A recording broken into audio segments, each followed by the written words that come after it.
Just want to give you some quick updates in the situation we are in right now, especially for Gaza. I want to play this video of Turkish military training, Turkish special forces. While you watch this, I want to give you the updates from Gaza at the same time. Now, what is happening? Let's take a look at the news first. Basically, it is saying that fierce clashes, quote unquote, erupted in northern Gaza as Hamas snipers target Israeli troops, leaving multiple IDF soldiers wounded, including one hit in the neck. And then we have helicopters evacuated the injured, while militants or the Hamas fighters also claimed a direct strike on an IDF Merkava tank. The Israeli Army's Southern Command is reportedly preparing a new phase of operations with higher and tighter movement control for the Hamas resistance forces and also for civilians, quite frankly. They want to tighten their grip on innocent civilian population there.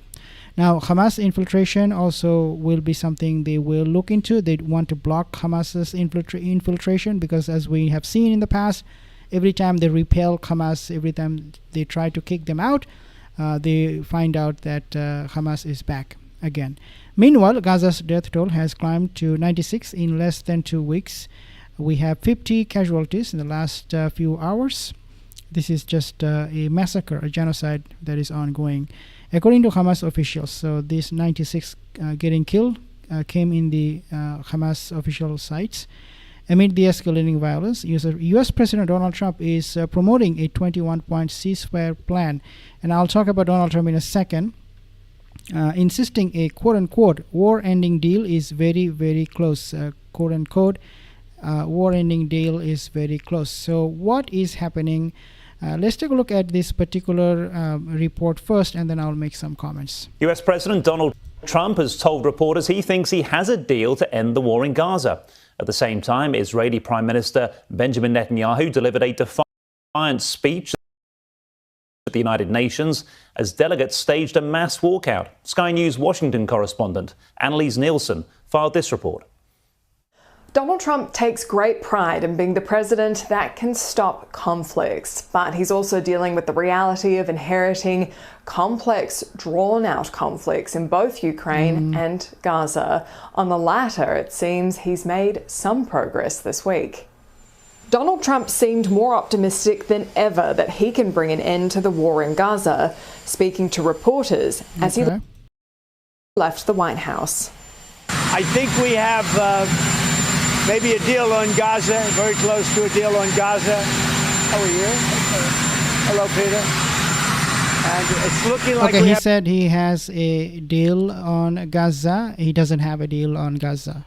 He's bluffing. He's lying. He lies through his teeth, and we know that. The reason I'm saying that is because he is saying this kind of stuff all the time. Even, starting from actually before his election campaign, he kept on talking about stopping the war in Gaza, and that was the mantra on which he ran for his presidency. He went to the Muslim voters, he convinced them, he fooled them actually. The foolish Muslims in the States believed him. They voted for him, and only to find out now that he doesn't really mean a single thing he said before election and after election. And this is something that we have seen coming from Erdogan. Take a listen to what he's saying here. I mean, this is just such a shame. So how does this come to an end? Much like Russia-Ukraine, how can this come to an end? Is there a deal that can be made? I can only say this.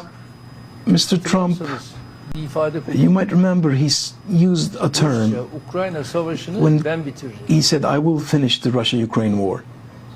Did it end? It still goes on. Similarly, he said, I will finish the war in Gaza.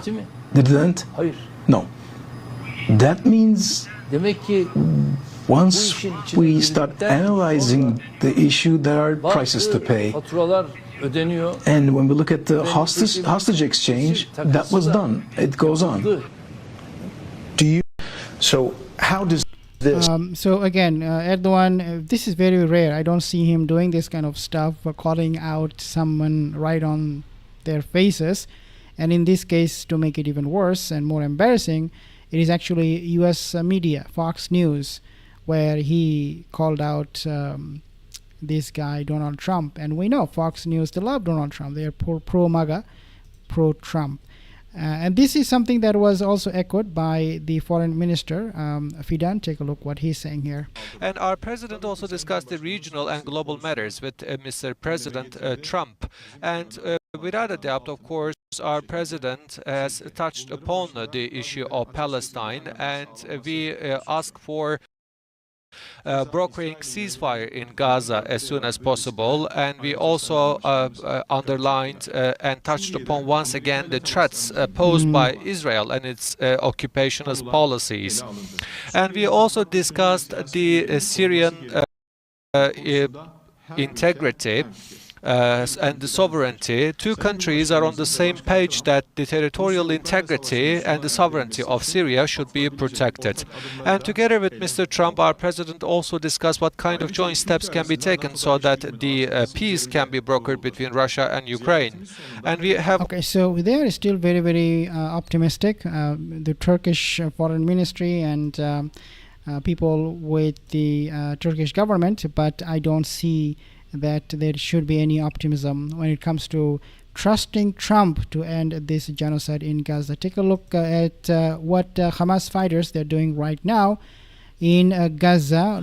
I want to make or highlight few points before I sign off here. These fierce clashes is something that is terrifying the Zionist forces at the moment. Why?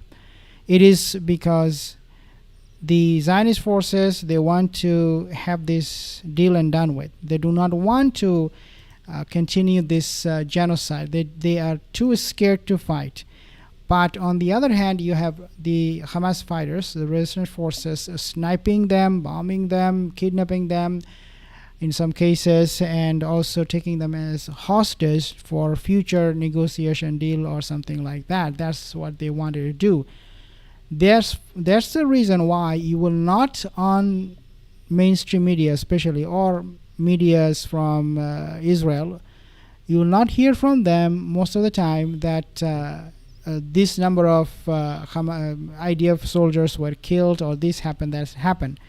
Why? Well, it is because they know that Hamas is trying to minimize the casualties. Okay, they are trying to minimize the death toll of IDF and maximize the capture, and that's exactly what they are trying to accomplish here. And that's exactly why you will not hear a lot of soldiers dying if you are not hearing it, even though IDF forces, they are getting unalived in dozens and in hundreds, and I'm sure the number right now is in the thousands since this ground operation started into Gaza City. I'm sure the number is huge, but they will not focus on that.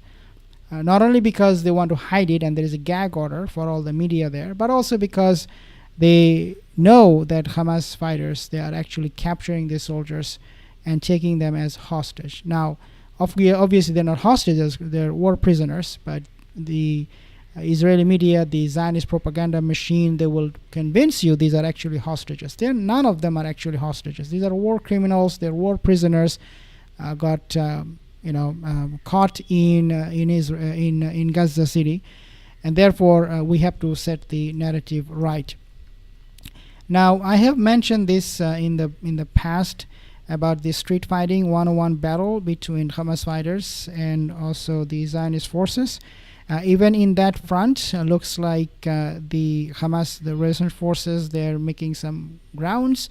As I said, Israeli forces, they're fighting from afar. They are not engaged in one-on-one fight with Hamas fighters, so they will use damaged armored vehicles, they will use quadcopter drones, they will use other robotic explosive laden machineries, but they will not go and fight physically. So they will send drones, they will send armored vehicles, damaged armored vehicles with a lot of explosive in it, or sometimes they will just observe from a distance remaining within their fortress and try to fight Hamas. That's not how you win war, but that's the strategy they have right now, because these Zionist forces, they are very, very demotivated. They have really nothing to fight for, and they know at the end of the day they are committing a genocide, and that's why perhaps we are seeing so many of them are taking their own lives.